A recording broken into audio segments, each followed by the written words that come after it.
What is the best stock that you can buy if you are a stock market trader and investor? Check this video out.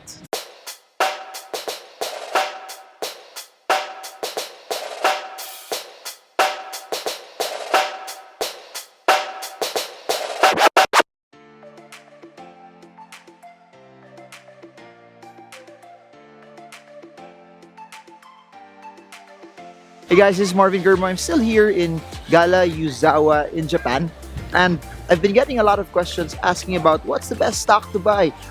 People would ask me, ano magandang bilhin, ano magandang target price na pwede bilhin yung stock. You have to remember this, regardless if you're a trader or an investor, it's not about what is the best stock. It's more about what are the parameters that should cause you to buy a stock. What are the tools that should cause you that when these triggers via technicals or fundamentals get hit, you start to buy and sell the stock. You start to make the trade. A lot of people focus a lot on, is Mega World a good stock? Of course, Mega World is a good stock, but what are your other parameters that will cause you to buy Mega World? Is it cheap? Is it because the company is growing? How's its level of debt? How's its liquidity? How's its trend? What's happening from a sentiment perspective? So that's what I'm saying. The goal here for you to be able to succeed in this is basically not look for the best stock out there, but look for your parameters, your set of buying and selling signals, regardless if it's technical or fundamental analysis, and you use that. Deploy as much attention as possible to that and put in, double down, zero in, and put as much money as you can there so that as you see it earn and go up over and over and over and over again, you just find I don't know, it's all about the discipline of doing it. It's all about that if you find support and resistance work for you, no need to use indicators or oscillators. If MACD, ADX, RSI works for you, or using volume-based oscillators, stick to that. Winning in the market is not about doing the most complicated things. Sometimes to be mature is basic. To be mature is doing the simple things that will allow you to make money. You have to remember, it's not about being smart, but it's about being smart and making money off of the smart decisions that you make. Your goal is not to be perfect, but rather your goal is to be profitable.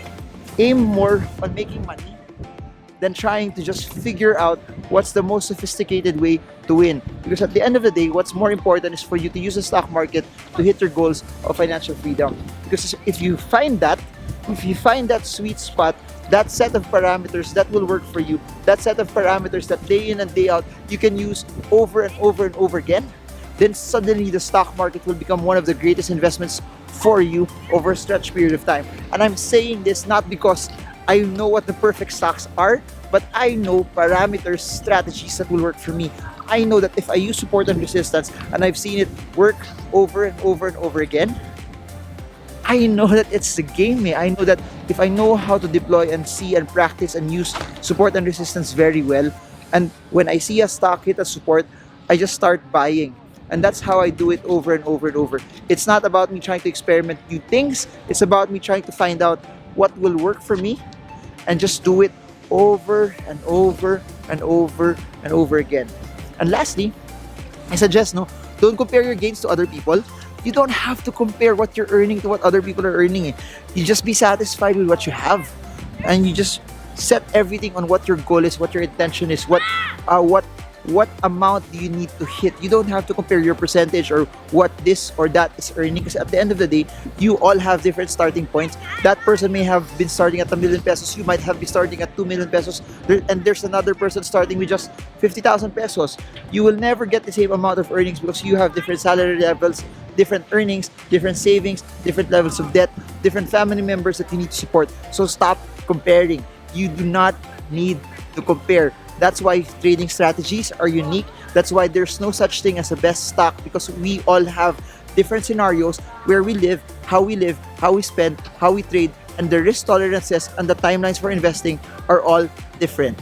So this is Marvin Germo. I hope this video helps you. Quick, short snippet of a video with the heart and the goal to educate you, to help you reach your goals of financial freedom. So I hope this video helps you trade well, trade strong, trade smart. Marvin Germo from Japan. See you all again soon, guys, and God bless you.